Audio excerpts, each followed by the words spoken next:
Представьте, вы римский легионер. Вокруг снег, ветер, а на вас туника и сандалии.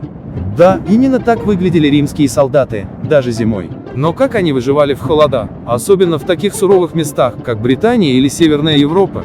Сегодня мы разберем, как римляне согревались без штанов и почему их зимний гардероб был настоящим искусством выживания. Начнем с самого уязвимого места – ног. Стандартная обувь римских солдат, кожаные сандалии калиги, отлично подходила для теплого климата. Но в холода и слякоть это был не лучший выбор.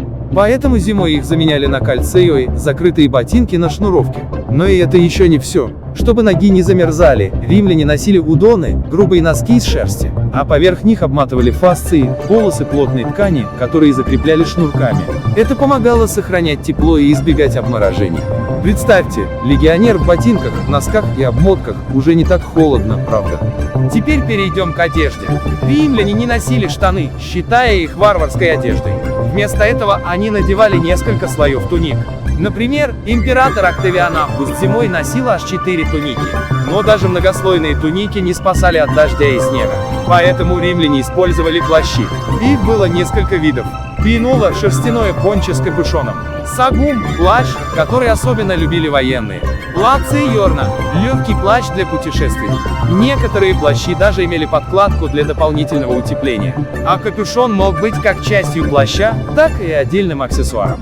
В общем, римляне знали толк в многослойности. А что насчет головы?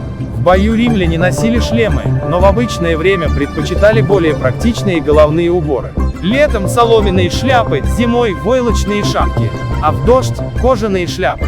Но это не все. Шею и поясницу тоже нужно было защищать от холода. Для этого использовали фокалии, широкие шарфы, которые обматывали вокруг шеи, и фасии, поясные повязки, которые утепляли живот и поясницу. Кстати, такие аксессуары не только грели, но и защищали от натирания доспехов. Двойная польза. Так что, хотя у римлян не было привычных нам штанов и пуховиков, они отлично справлялись с холодом благодаря шерстяным тканям, многослойности и утепляющим аксессуарам. И зимний гардероб – это настоящий пример того, как можно адаптироваться к любым условиям. А вы смогли бы пережить зиму в тунике и сандалиях? Делитесь своими мыслями в комментариях. Представьте, что вы гуляете по улицам Древнего Рима. Вокруг вас сотни людей, патриции, легионеры, торговцы, рабы. Но как они выглядели? Были ли они похожи на современных итальянцев? Или их внешность была совсем другой? Сегодня мы отправимся в прошлое, чтобы узнать, как на самом деле выглядели древние римляне, и какие секреты их облика раскрыли современные технологии. В 79 году нашей эры произошла трагедия, которая стала настоящим подарком для историков. Извержение Везувия накрыло города Помпеи Геркуланум слоем пепла, сохранив не только здания, но и останки людей. Один из таких примеров – мужчина средних лет, чей череп был найден в Помпеях. Британский судмедэксперт восстановил его лицо, и теперь мы можем увидеть, как выглядел обычный житель Рима 1 века. А вот молодая девушка из Геркуланума. Ее тело мумифицировалось под пеплом, когда она пыталась спастись. Дорогая ткань на ее останках говорит о том, что она, вероятно, была дочерью богатой семьи. Ее лицо тоже восстановили, и оно выглядит удивительно живым. Римляне были мастерами реализма. Их скульптуры не приукрашивали действительность. Если человек был некрасив, его изваяние передавало все недостатки. Почему? Все дело в культе предков. В домах патрициев хранились посмертные маски и бюсты родственников. Считалось, что чем точнее изображение, тем легче духу усопшего узнавать себя и защищать семью. Вот, например, император Веспасиан.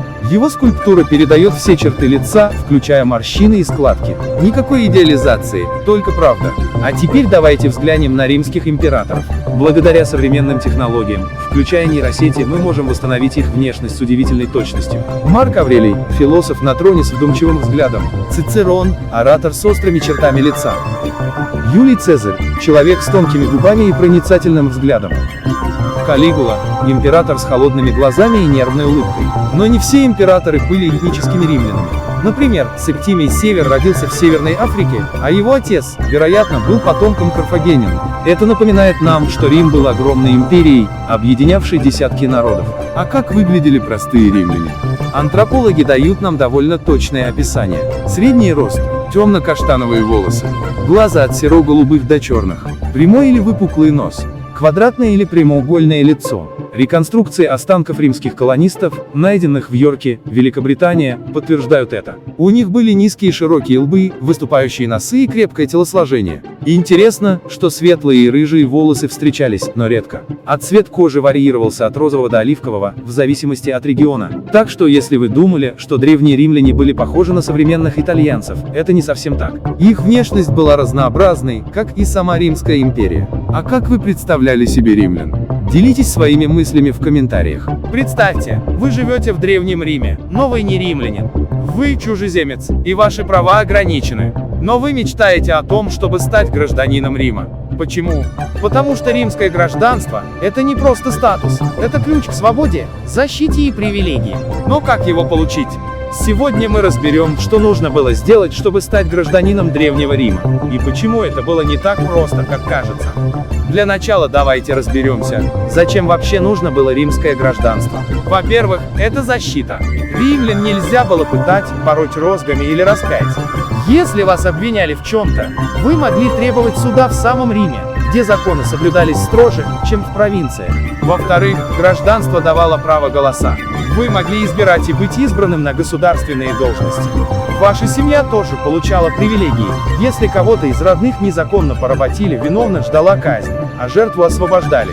И, конечно, гражданство открывало двери в легионы. Только римляне могли служить в легионах, а это означало земельные наделы, долю трофеев и почетное место в обществе. Даже если вы разорились, государство могло поддержать вас, раздавая хлеб беднейшим гражданам. Теперь главный вопрос – как стать гражданином? Самый простой способ – родиться в семье римлянина. Сын автоматически получал гражданство по достижении совершеннолетия. Если вы женщина, можно было выйти замуж за римлянина, и ваши дети становились гражданами. Но что, если вы не родились римлянином? Вот несколько способов. Фиктивное рабство. Вы могли добровольно продать себя в рабство римскому гражданину, который потом освобождал вас. Но это был рискованный путь. Хозяин мог не выполнить обещание или потребовать пожизненные выплаты. Усыновление. Если вас усыновлял римлянин, вы становились гражданином. Но будьте готовы к тому, что ваш приемный отец будет контролировать вашу жизнь. Военная служба в ауксилиях. Служите 20 лет во вспомогательных войсках без нарушений, и вы гражданин. Этот путь был долгим, но надежным. Заслуги перед Римом. Если вы спасли жизнь римлянина, помогли в трудные времена или внесли вклад в экономику, вас могли наградить гражданством. Поддержка Рима в войне. Целые города получали гражданство за добровольное присоединение к Риму. Например, Юлий Цезарь наградил этим статусом целый легион галлов за их храбрость. Но со временем римское гражданство стало терять свою ценность. В имперскую эпоху выборы превратились в формальность. Варвары служили в легионах наравне с римлянами, а суды перестали быть справедливыми. В 212 году нашей эры император Каракalla своим эдиктом сделал гражданами всех свободных жителей империи. Но к тому моменту это означало лишь обязанность платить повышенные налоги. Прежние привилегии практически исчезли. Так что, если бы вы жили в Древнем Риме, какой путь к гражданству выбрали бы? Службу в армии, фиктивное рабство или заслуги перед государством? Делитесь своими мыслями в комментариях. Если вам понравилось это видео, ставьте лайк, подписывайтесь на канал и до встречи в новых историях.